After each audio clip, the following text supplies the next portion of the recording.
¿Las redes sociales han ayudado a la polarización o la polarización ya existía y se manifiesta a través de las redes sociales?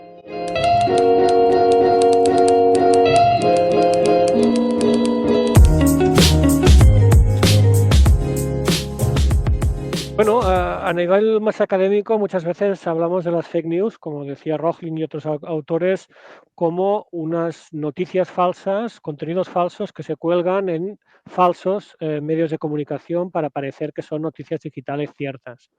Pero ese mismo término ha evolucionado, yo creo, a través de Trump y otros, con fake news como para hacer cualquier tipo de mentira que se propaga a través de los medios de comunicación, pero también las redes sociales. Por tanto, no solo hablamos de lo que tenía que ser las noticias falsas colgados en falsos medios de comunicación, sino yo creo que también se podría extender a cualquier contenido que se intenta viralizar a través de las redes sociales.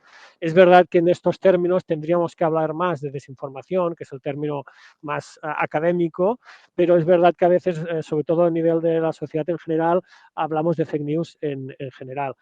E incluso hemos visto en el combate de comunicación política hablar de fake news cuando alguien está hablando de una opinión contraria, ya dice directamente que el otro lo que está haciendo es hacer fake news, que es lo que hizo Trump, que lo que puso es que la CNN y el resto de medios de comunicación que le eran críticos, lo que decían criticándole, él simplemente decía que aquello eran fake news, ¿no? Por tanto, el propio concepto ha ido evolucionando y ahora nos encontramos ya que la fake news es básicamente, y hablamos más normalmente de desinformación a través de los medios de comunicación y de las redes sociales. Claro, porque es que también leímos un poco y sobre el concepto. Al final, fake news es traducido en noticia falsa, pero al final una noticia falsa, como que una noticia siempre se le presupone que es verdad. Una noticia se da cuando algo es cierto, está comprobado. Entonces, ya entra lo que tú has dicho, digamos, el término de ya la noticia, ya se duda de la noticia, y ese es el término que, digamos, lo que tú has dicho, ha ido como perdiendo el significado. Sí, el principal problema es que hubo sobre todo dos grandes motivaciones para romper esta lógica de que una noticia tiene que ser algo verificado. Es cuando alguien hace noticias simplemente para captar a través del clickbait que tú entres y llegues a una página web donde su modelo de negocio son simplemente las visitas.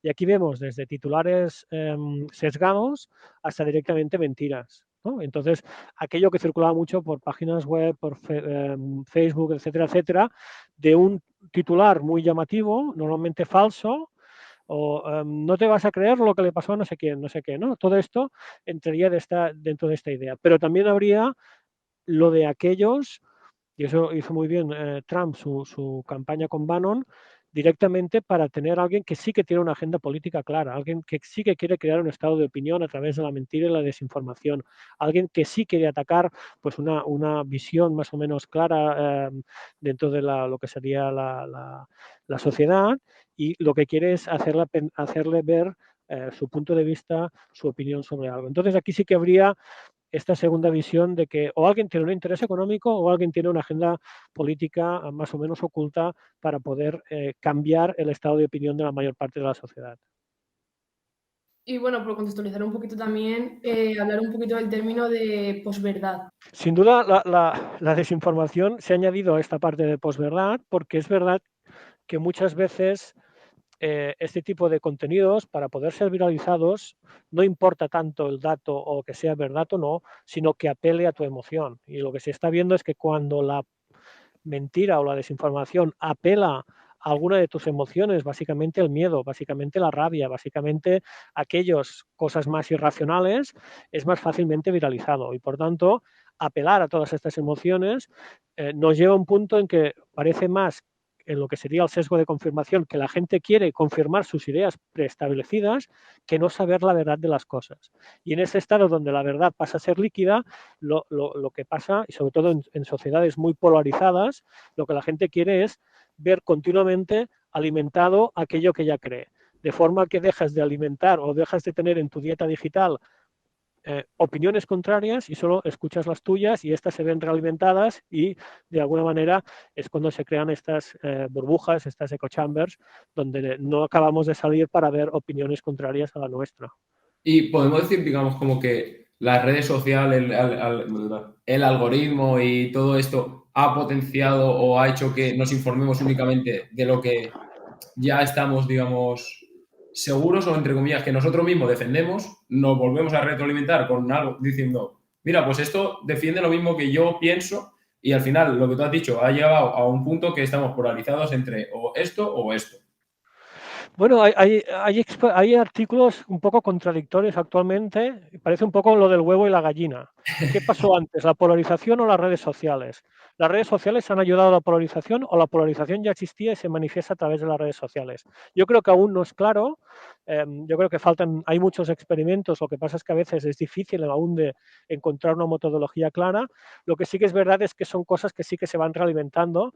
Cuanta más polarización, más presencia en las redes sociales, etcétera, etcétera, ¿no? Y por tanto, bueno, yo creo que es interesante ver que, por ejemplo, en el tema de la desinformación, y ahora lo estamos viendo ahora en el caso de Ucrania, cuando la sociedad está muy movilizada al 80-90% a favor de Ucrania, por ejemplo, la desinformación que circula es mucho menor. ¿Por qué? Porque no tiene capacidad de entrar, porque la mayor parte de la gente pues está a favor de una cosa y no comparte los contenidos de la parte contraria. En cambio, cuando una situación está muy polarizada, sea el Brexit, las elecciones de Trump, la independencia de Cataluña, eso crea dos focos muy polarizados donde ahí es mucho más fácil que en esta línea de posverdad que comentabais, pues que pueda llegar a circular mucha más información que una parte la da como verdad, aunque no sea cierta. Vale, y bueno, leímos un artículo tuyo que decía sobre el coronavirus y el miedo. Y tú decías que el miedo y la preocupación provocan una tempestad perfecta para la difusión de noticias falsas. Entonces nosotros te queremos preguntar si existe un escenario, digamos, ideal de dominación, o si se aprovecha que la gente esté más vulnerable en ciertas situaciones, como por ejemplo cuando el coronavirus, que es de lo que hablabas tú en el artículo. Bueno, precisamente yo creo que en la COVID entendimos que en un momento en que había mucha incertidumbre y por tanto pocas respuestas oficiales de lo que estaba pasando, se abrió un espacio que nunca se hubiera abierto muy grande a las teorías de la conspiración. Por ejemplo, al principio sobre el origen del propio coronavirus. Por ejemplo, en el caso de las vacunas. Por ejemplo, con el tema de si era una pandemia, estaba, digamos, planificado todo el tema de la COVID-19, ¿no? Por tanto, cuando existe este momento en que no hay informaciones fidedignas y ciertas, es donde se abre el espacio para que alguien te está dando una respuesta aunque aún no sea cierta, pero te está dando la tranquilidad porque te está dando una información o una teoría que los otros no pueden decir. A veces una respuesta muy simple como te están engañando puede tranquilizar porque tienes una respuesta para entender aquello que parece inabastable, que es qué nos está sucediendo en nuestra sociedad con un virus cuando pensábamos que todo estaba controlado, no entiendes qué pasa.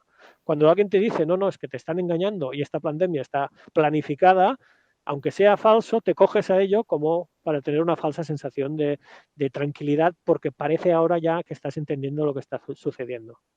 Claro, digamos que lo cogemos como, bueno, se coge como una respuesta a un vacío que no tienes, digamos, no tienes nada con lo que rellenarlo.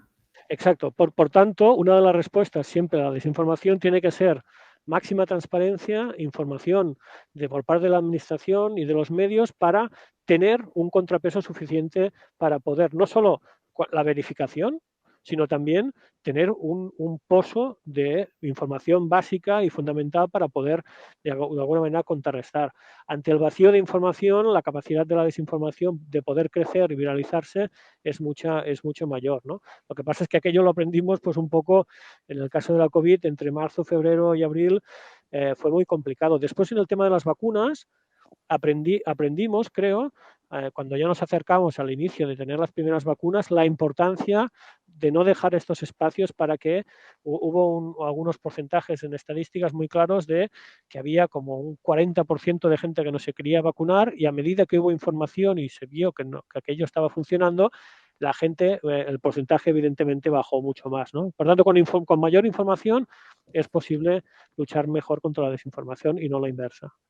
En el mismo artículo que comentaba Elena, escribiste también un poco sobre el término faker, un poco, y hacías como una clasificación. ¿Podrías explicar un poco qué es y pues un poco de la clasificación, cómo se clasifican, digamos? Bueno, yo creo que ante cualquier fenómeno es importante, de lo mismo modo que ocurren los crímenes, en los asesinatos, es ver cuáles son los... No, ver cuáles son los objetivos, ¿no? Y aquí uno de los objetivos que se vio es cuáles son, quién sale ganando, de qué manera y por qué motivos lo llevan a cabo. Siempre habrá, como os he comentado antes, aquel que viraliza contenidos falsos simplemente para tener enriquecimiento económico, ¿vale? Habrá siempre algunos que lo hacen pues porque pueden, para probar, para divertirse, ¿no? Siempre habrá un porcentaje de gente que pueda llevarlo a cabo, aunque es pequeño, y ante cada uno de los fenómenos, sea la COVID, sea la inmigración, la violencia de género, etcétera, etcétera, ver si alguien saca provecho político o social del hecho de viralizar contenidos falsos, ¿no? En cada caso vamos a ver que habrá gente que lo haga por simplemente tener unas teorías negacionistas, o lo habrá gente que, por ejemplo, en el caso de la ultraderecha, para ganar espacios de centralidad que normalmente no tendría. Por eso la ultraderecha se ha apuntado siempre a todas las manifestaciones contrarias a las vacunas, a la COVID, etcétera, etcétera, porque ningún otro partido se apuntaba. Y por tanto, gente que normalmente no hubiera escuchado nunca a la ultraderecha, por primera vez pensado, mira, estos son de los míos, a ver si a partir de allí pueden crecer, ¿no? Y entonces habría pues este interés desde el punto de vista de la agenda. Este tipo de clasificación se puede aplicar, yo creo, a cualquier proceso de desinformación, ¿no? Otra cosa es a nivel geopolítico, cuando hablamos de desinformación, pues en el tema de Ucrania o en el tema de China, etcétera, etcétera, cuando hay un interés mucho más geopolítico y por tanto hay dos estados que están desinformando entre sí para llevar a cabo o para poder ganar la imagen en la opinión pública. Bueno, entendemos que hay fakers o personas que difunden este tipo de noticias que lo hacen de manera no malintencionada. Entonces, entrando un poco en el tema de las redes sociales, te queríamos preguntar qué papel juega la inmediatez de Internet en la difusión de estas noticias. Sin duda la inmediatez, y eso le pasa a los medios de comunicación que tienen prisa por ser los primeros en publicar algo, eso es un problema porque evita que puedas verificar, ¿no? Pero sobre todo la inmediatez, si te hace no pensar si aquel contenido es falso o no, en lugar de apelar a pensar, bueno, alguien quiere manipularme con este tipo de contenidos, pues si lo que haces es simplemente ver cómo te apela a tu miedo, a tu rabia, etcétera, etcétera, y difundes un contenido, puede ser que sea falso. Es muy interesante ver cómo en inglés diferencian entre misinformation y disinformation, que en español todo es desinformación, ¿no? Cuando hablamos de misinformation, pues es información, contenidos que son falsos, pero que tú no tienes el propósito de engañar, ¿no? Pues eso le pasa a Antena 3 cuando puso un vídeo de videojuegos para ilustrar el tema de Ucrania, o le puede pasar a alguien que da o difunde algún contenido que es falso porque piensa que es cierto. En cambio, disinformation, que sería la parte de desinformación, aquí sí que hay un propósito. Por tanto, aquí sí que hay una intención expresa de hacer el contenido falso sabiendo que es falso y viralizarlo para ver de qué partido le puede sacar, ¿no? Entonces aquí es importante entender que la misinformation es algo que se puede corregir, se puede intentar, por ejemplo, cuando Twitter decía estás a punto de compartir un artículo, pero que no lo has leído. ¿No quieres leerlo antes? Es decir, intentar ver si aquello igual que tú estás intentando viralizar, igual es falso, ¿no? Y para que puedas tener el tiempo suficiente para poderlo hacer. O cuando WhatsApp te decía, esto ha sido viralizado múltiples veces. Tenlo en cuenta porque puede ser que sea un bulo, ¿no? Este tipo de cosas o consejos o prácticas que van incorporando las plataformas y redes sociales. Pero, por ejemplo, aquí hablábamos, como te está diciendo, de redes sociales y tal, pero hay como un sector de la población igual que no sé si es falta de alfabetización, no estar conectado a las redes sociales, digamos que se informa a través de las redes, pero no conoce lo que es una red social, no conoce el contexto, no conoce cómo funciona Twitter o algo así. ¿Falta alfabetización en la sociedad para entender que si nos informamos a través de Twitter tiene que haber como un filtro que pongamos nosotros? Es difícil. Es verdad que la respuesta siempre ante la desinformación es la alfabetización. Las múltiples, puede ser mediática, puede ser de datos, puede ser científica. Ahora lo estamos viendo, ¿no? La gente si es capaz de entender una infografía, una visualización, entender incluso a nivel científico cómo funciona, si un artículo está aceptado, está puesto en un repositorio, es un preprint, es decir, existen muchos tipos de alfabetización. Pero a veces yo, como siempre digo, la alfabetización parece siempre una respuesta a medio y largo plazo. y es necesaria, pero es verdad que a la corta algo tienes que llevar a cabo que sea diferente, ¿no? Y por tanto yo creo que todo aquello que haga, porque a veces, bueno, no solo es Twitter, es decir, si consideramos WhatsApp como una red social, es la red peor. Primera, porque no puedes llegar muchas veces al fondo de quién es la autoría, y sobre todo porque sobre todo la gente mayor o la gente, como decías, con menos capacidad de alfabetización, le llega por detrás y por sus contactos de confianza. Y muchas veces piensa que aquellos contactos ya lo han verificado, porque si no, no se lo enviarían, baja la guardia y se lo cree antes de pensar que aquello no sea. Porque te lo ha enviado tu primo, es verdad que a veces cuando te lo envía tu tía mayor de no sé qué, tú ya lo pones en duda, ¿no? Y aquellos que nos dedicamos a esto, igual que el primo que tiene un taller, pues nos hemos dedicado a hacer verificación de nuestra familia, ¿no? Que nos enviaban las cosas y nos dedicamos a hacer verificación. Pero sin duda, la gente le cuesta mucho saber cómo verificar, y el problema peor es que al final acabemos pensando que todo aquello que nos llega es falso. Y ese sería otro de los problemas, que los que tienen una agenda política que no tienen ningún problema en que todo se piense, que todos engañan porque tienen la capacidad de crecer, porque como son aquellos que nunca han gobernado y nunca han engañado a nadie gobernando, pues creen que así van a poder tener algún tipo de rédito político. Pero la gente normal, que haya la sensación de que todo es mentira, etcétera, etcétera, para una democracia, pues evidentemente es un gran problema. Y es aquí donde las fake news, la desinformación, es uno de los, no sé si causa o consecuencia de la propia crisis de las democracias liberales, ¿no? Y por tanto, en este sentido, también por eso es tan importante a veces luchar contra la desinformación, porque al final lo que está haciendo es minando la confianza de la sociedad en general en su propio funcionamiento. Claro, pero si todas las personas tienen como referentes o alguien en quien fiarse y todos los grupos, digamos, o las fuentes informativas responden a unos intereses o políticos o económicos, ¿cómo una persona puede decir me fío de este medio de comunicación o de esta fuente informativa si está respondiendo a unos intereses siempre? Claro, al final nosotros no somos del todo neutrales, tenemos nuestros propios puntos de vista.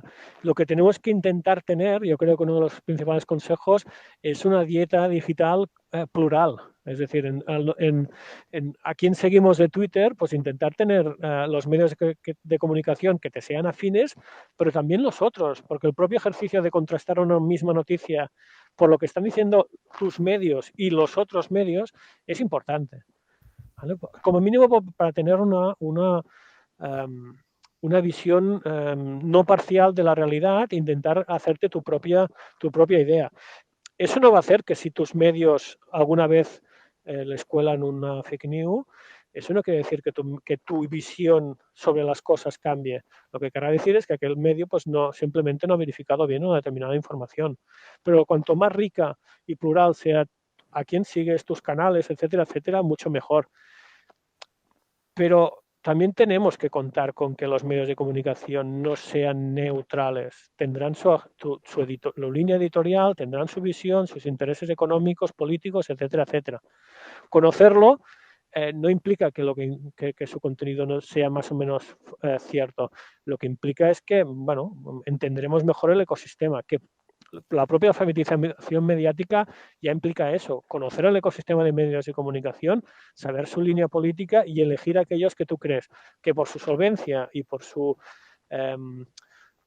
relación con aquello que tú ya crees, pues hacerte a partir de aquí un conjunto de medios que tú puedas seguir, ¿no? Lo que es evidente es que seguir un solo medio de comunicación, por ejemplo, siempre estaría contraindicado. Y también un poco entramos nosotros, digamos, en el debate de cómo entender las redes sociales, si como un contenedor de información donde lees y luego a partir de ahí sacas fuera y vas y compruebas, pues por ejemplo, leo en Twitter algo que ha pasado en Ucrania y me voy al país y compruebo y comparo y tengo mi referente, o si las redes sociales ya se puede entender, digamos, como un medio de comunicación donde poder informarte realmente, no tener que acudir fuera, digamos, de la red para tener una información veraz, para crear una opinión pública, pues eso, para informarte. Bueno, una de las cosas curiosas, tienes mucha razón en lo que comentas, es que Facebook al principio acabó dando la idea de que ellos eran un medio de comunicación, que la gente ya no entraría en los portales de los medios de comunicación y lo que haría sería entrar en Facebook e ir clicando las noticias en función de a quién fuera siguiendo, el enlace que le importara, etcétera, etcétera. Cuando llegó el momento que evidentemente Europa y Estados Unidos en relación a la desinformación le dijo a las plataformas y redes sociales, sí, pero vosotros ahora, si sois medios de comunicación, tenéis una responsabilidad en los contenidos que emitís. Porque si no, porque de la misma forma que en Apunt Media o en cualquier otro informativo dicen una mentira, tienen una responsabilidad. Aquí, ¿quién asume la responsabilidad? Y esta ha sido la lucha entre intentar entender que las redes sociales o eran un mero canal o eran un medio de comunicación, ¿no? Y aquí yo creo pues que no está tan claro. Claro, gigantes como YouTube, por la cantidad de contenidos, tienen una responsabilidad, pero a veces es imposible casi contener toda la desinformación que está habiendo, ¿no? Y evidentemente llevan a cabo a través de algoritmos y de curación de contenidos, se eliminan contenidos, pero a veces no es suficiente, ¿no? Pero es evidente que las redes sociales deben ser entendidas, que pues las encuestas, por ejemplo, del Pew Research Center en Estados Unidos, pues el 60% de la población se informa a través de las redes sociales. Por tanto, es donde entran para informarse de lo que está sucediendo. Yo ahora quiero saber qué está pasando en Ucrania y me voy a Twitter. Y a partir de Twitter los periodistas que estoy siguiendo, corresponsales, los medios de comunicación, etcétera, me hago una idea de lo que está sucediendo. Eso es lo habitual. Pero entonces, en este caso, las redes sociales también tienen una responsabilidad que deben tener en cuenta. Y deberían entonces haber más controles en las redes sociales. Bueno, más controles, no, más herramientas, como más medidas para evitar la propagación de bulos. Porque si las entendemos como medios de comunicación, si los medios de comunicación en cierta parte tienen, bueno, o deberían tener más cuidado en la difusión de estos bulos, las redes sociales supongo que también. Y es que, por ejemplo, bueno, perdón, antes sí, porque en lo del tema de Rusia y Ucrania, por ejemplo, Twitter enseguida cerró cuentas de Rusia Today y Sputnik, si no me acuerdo. Es decir, que mecanismos, digamos, tiene para si quiere combatir cierta desinformación o cierto tipo de información. Herramientas tiene, pero claro, entramos también en lo mismo, como Twitter ya está poniendo un sesgo de esto lo puedes leer, esto no. Ahí ya entramos ya también en libertad de expresión, de información.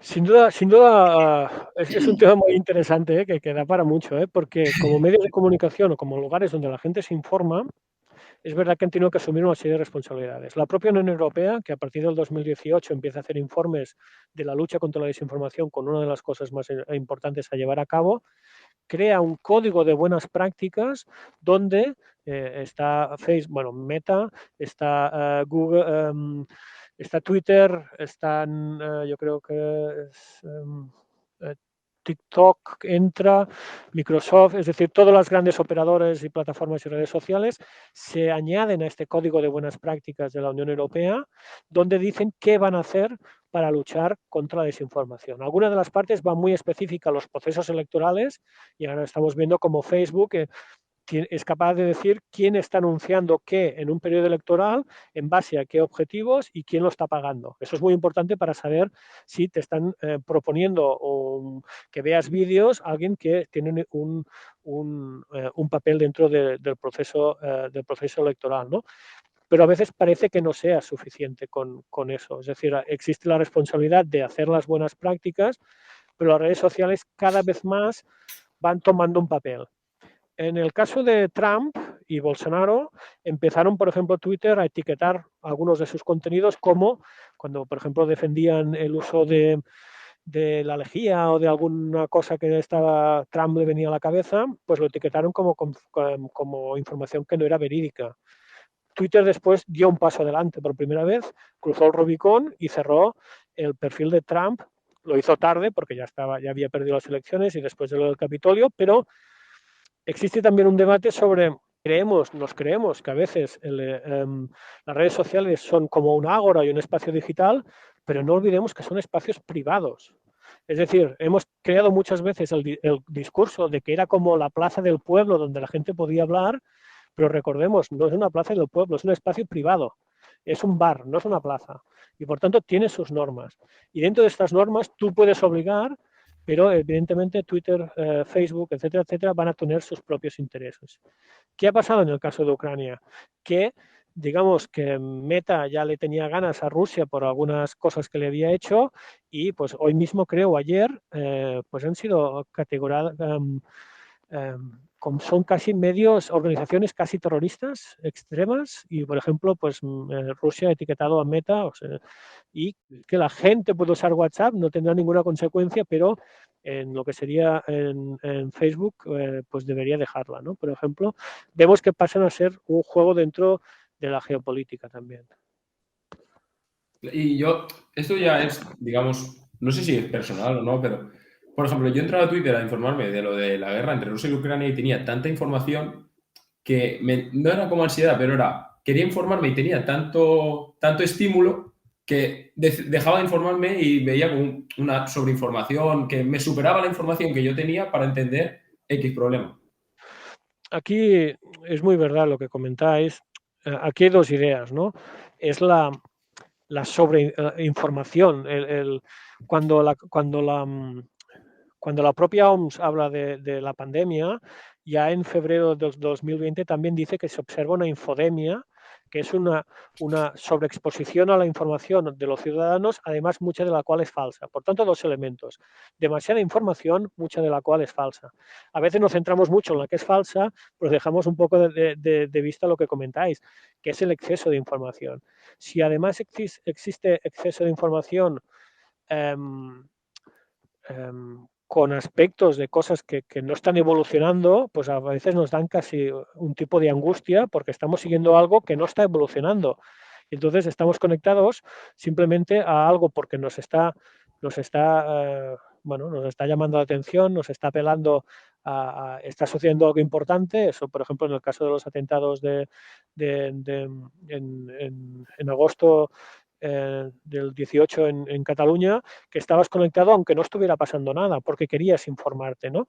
Esa necesidad de estar informado, aunque no esté sucediendo nada, nos hace estar conectados. Pero es que en el caso de Ucrania que tú comentabas, nunca habíamos estado al día de las estadísticas de cuántos tanques había atacado alguien o otro, ¿no? Yo creo que existe demasiada información, mucha de la cual es profesional, y ahora nos estamos viendo pues en algunos perfiles como, yo qué sé, una revista de ejércitos que no hubiera seguido nunca, la vas siguiendo y dices, bueno, es que quizá tengo demasiada información para digerir lo que está sucediendo. No me hace falta estar todo el día conectado. Tengo que tener la justa para poder entender lo que está sucediendo, no angustiarme en sobremedida y ver de qué manera pues, aquello puede estar evolucionando. Al final nos vamos cansando. Es verdad que los 2 o 3 primeros días parece que la guerra está a punto de acabar y cuando una guerra que dura lo que dura y dura demasiado, pues también un poco bajamos nuestro propio interés, ¿no? Pero también por supervivencia, porque no podemos estar conectados a algo, ¿no? Y eso nos está pasando mucho que vamos dando como volantazos, ¿no? A nivel informativo, y ahora nos centramos en esto, después nos vamos a centrar en lo otro, y bueno, yo creo que también es un aprendizaje el que estamos haciendo con las redes sociales, ¿eh? Pero bueno, nos estaba un poco costando y cuando ha venido la COVID, pues yo creo que también cuando no pasaba nada más y todo se centró en COVID, tuvimos demasiada sobreinformación sobre lo que estaba pasando, cuando a veces más que nada teníamos lamentablemente sobre estadísticas de muertos, enfermos, etcétera, etcétera, ¿no? Y no teníamos nada más que decir, pero no podíamos apartar la vista o dejar de seguir información en Twitter, aunque no nos estaba aportando nada de calidad en esos momentos. Claro, es que digamos, como que hemos pasado de que antes los periodistas o igual los medios de comunicación eran el embudo que te hacía llegar solo un 3% de la información y ahora al tú ser el embudo no sabemos cómo clasificar lo que es información útil o información simplemente. Claro, y además es verdad que aunque estamos diciendo que es mejor tener una dieta plural, no quiere decir que estés todo el día conectado. Quiere decir que, pues ahora me conecto a la mañana, como hacíamos antes, que veías las noticias de la mañana o directamente las del mediodía y la noche. Y tampoco pasaba nada, porque a menos que, digamos, es algo que una tragedia que haya sobrevenido, con eso tienes suficiente para ir entendiendo lo que sucede. Estar todo el día en las redes para ver múltiples perfiles que están ahondando en lo mismo sin aportar información nueva, pues eso es lo que yo creo que también genera un cierto desgaste, ¿no? En este sentido. Sí, yo creo que es interesante ver desinformación sobre información y la angustia informativa de estar todo el día conectados aunque no esté sucediendo nada, que eso también es otro punto que a veces tomamos menos porque nos damos cuenta que, pues, que aquel día, uy, he tenido que cargar el móvil el mediodía. ¿Qué pasa? Pues seguramente porque has estado siguiendo la actualidad, ¿no? Debería hacernos pensar este tipo de cosas, ¿no? Y a veces no sucede así.